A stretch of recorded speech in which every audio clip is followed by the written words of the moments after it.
Okay? So these are the three major reasons. Now what's interesting about these three major reasons is that they're actually not in competition with each other.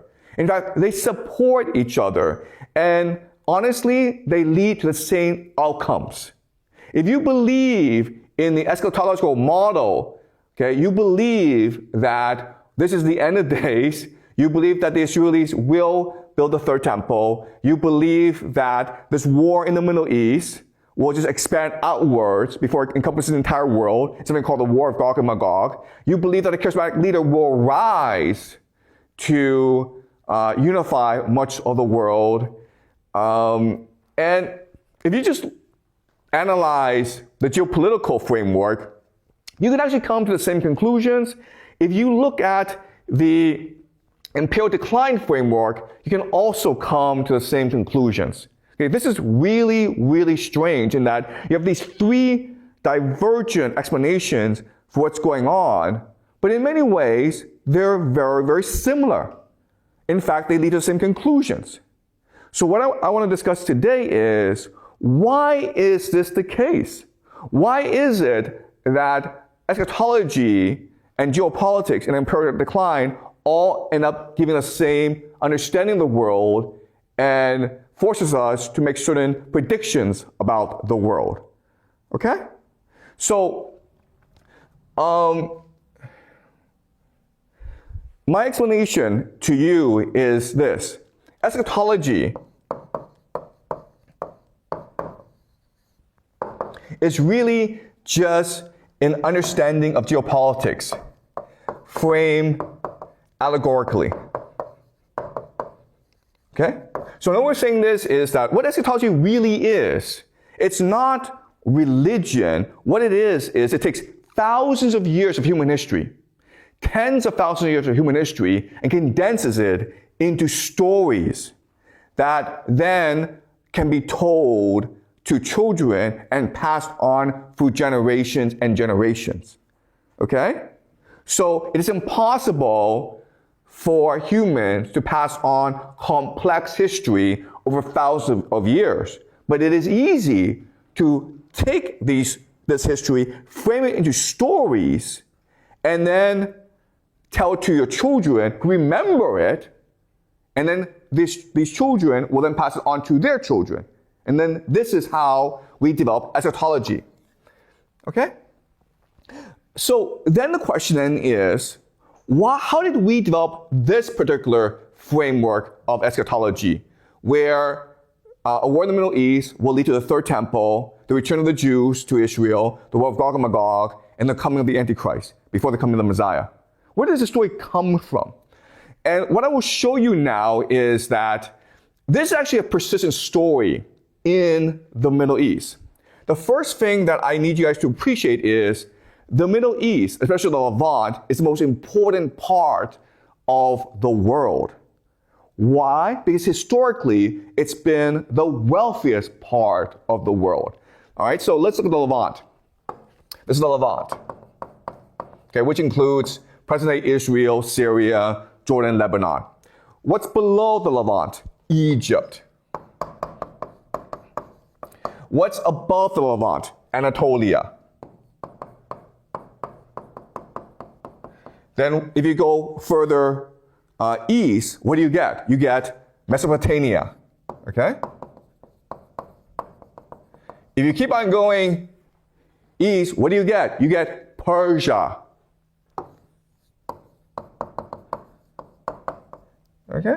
And then if you keep on going east, you get India. Okay? And historically, this part of the world was the center of the universe.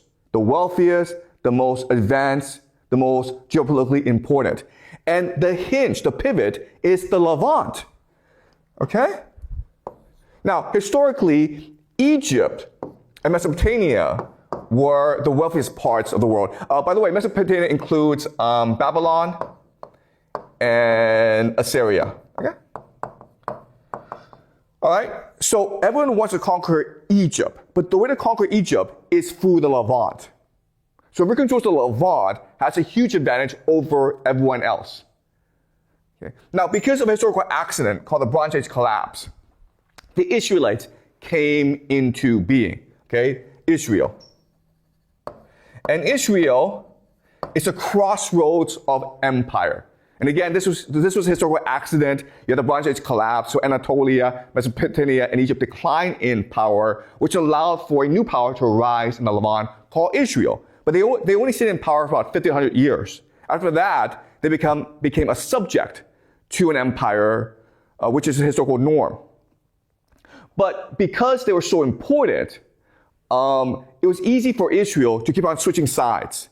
Maybe today they supported Israel, the next day they supported Mesopotamia, then they supported Anatolia, okay? But whoever paid them the most, whoever brought them the most, they would support. And so this area became the most contested territory in the world, which led to all sorts of apocalyptic wars, okay? Lots and lots of death. And the Israelites suffer the most because obviously their location led to a lot of conflict. Now, the Israelites created something called the Bible. And this would change human history forever because what the Bible is, it's a collective memory. And the Israelites were called people of the book. Okay? So to be an Israelite meant that you believe the Bible. And what's the Bible? The Bible is a collection of stories that became your collective memory.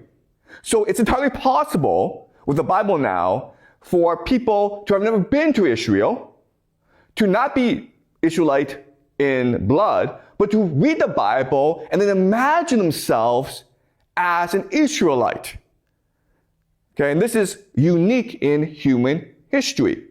And if you're an Israelite, what do you want to do? You want to return to Jerusalem, because Jerusalem is where God lives. Okay? If you want to fulfill your destiny, you must return to Jerusalem.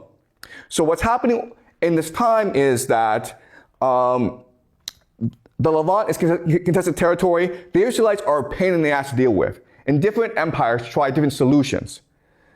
You could try to bribe them, and then ultimately the solution they came up with is, you know what, let's just remove them from Israel. So they went to Babylon, something called the Babylon exile. Okay? But remember, they have the Bible with them. So even though they are now removed from Israel, the land itself, and the people, the priests still have this historical memory of Israel. So they long to return to it.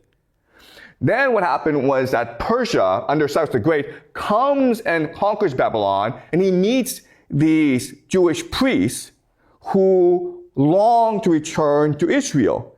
And then what the Persians figure out is, hey, if we insert the Jews back into Israel, and now they are strangers in a strange land, they must be loyal to us only, because only we can protect them. Only we can protect identity. Okay? So the Persians would sponsor the return of the Israelites to Israel, and now they're called the Jews. Okay? And now what's happened is not only the Jews long to return to Israel, but they also recognize that only by working with an empire against other empires can we return to Israel. Okay? And this pattern will repeat itself throughout human history. Okay? So after the Persians, the Romans come, and again, the Romans need to control this territory because of Egypt. The Jews rebel against because the Romans insist that the Jews obey Roman law, obey the emperor. I think the emperor is divine, but that goes against Jewish belief, okay? This leads to a series of wars. Rome kills the Jews. The Jews are forced into Arabia, the Arabian desert. And there, they take their Bible and they start teaching the locals about their religion. And this will give rise to a new religion called Islam. back here in the Levant, a new religion is rising in order to try to control the Jews, and this new religion is called Christianity. And of course, Christianity will also give rise to Orthodoxy, which is the religion of the Russians, okay? So the eschatology is so similar because all the major religions come from this conflict in the Levant. And the pattern that emerges is the Jews are central to this story because the Jews are trying to return to Jerusalem, build the temple, which is where the God lives. But to do so, they must fight empires that are trying to use them as pawns. Also, for the Jews to thrive, they need a leader. Okay? And this leader is called the Messiah. And it was prophesied in the Bible that God would send the Messiah, the Son of Man, to lead them to ultimate victory. But historically, whenever the Jews try to revolt, they lose. So now the problem is you have this great story, you have this great belief, this pattern repeats itself over time, but how do you explain the failure of the Messiah? And the answer, of course, is the Antichrist. What is the Antichrist? The Antichrist is the false prophet, the false Messiah. So this is a story that doesn't really work, and so they add the story in a certain way to make it believable, okay? So rather than say, you know what, the Messiah came and we lost, so this means the story is nonsense. No. That was not the real Messiah. That was a lesser Messiah or the Antichrist. Okay? We need lesser Messiahs or the Antichrist to come before the Messiah himself can come. Okay? And this is how we got the story. What's amazing about this is that this story would be applied throughout the history of this area.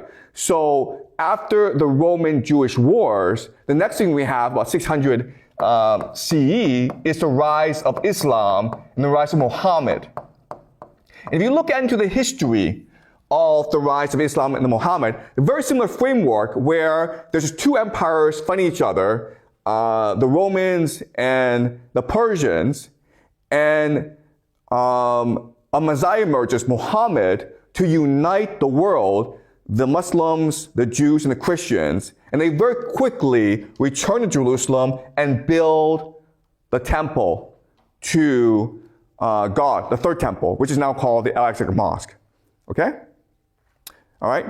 So, in other words, the history of the Middle East has been condensed into a simple eschatological story that gives us insight into how geopolitics works in the Middle East. For the longest time, the Middle East, especially Levant, was a crossroads of empire, so there's always going to be wars fought over that territory.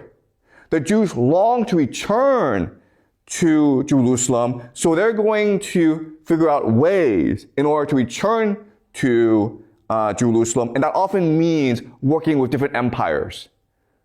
Okay? And during this war, you're going to have Messianic fever. You're going to have people who believe that I am Messiah, and they're going to come and lead the Jewish people. And because the Jewish people are looking for Messiah, well, then he becomes a Messiah because he volunteers to be the Messiah.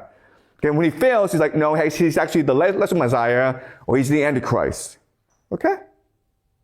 And this is a pattern that is consistent in the Middle East, and therefore we can assume that this is a pattern that will continue.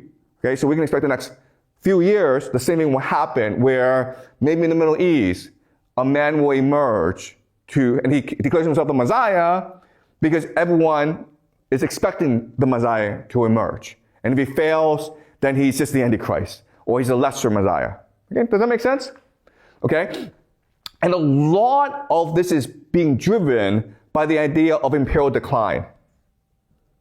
Okay? Meaning that this is possible because the empire is too weak to stop this messianic vision from emerging in the Levant. Okay? And the empires, which before included Rome and Persia, they would externalize their internal conflict.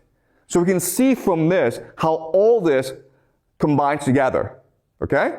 Eschatology is just geopolitics told in a story. And the main driver of geopolitics and eschatology is imperial decline. All right? Because it loses equilibrium, it loses stability, and so all these events converge together in one particular pace. Okay, does that make sense, guys? Okay, now I want to discuss another question, which is, why is eschatology so powerful? Okay? How is it possible for eschatology to drive geopolitics? And the answer has to do with the structure of power in society. Okay? So let me explain what's going on. Okay, so the first thing you guys need to appreciate is that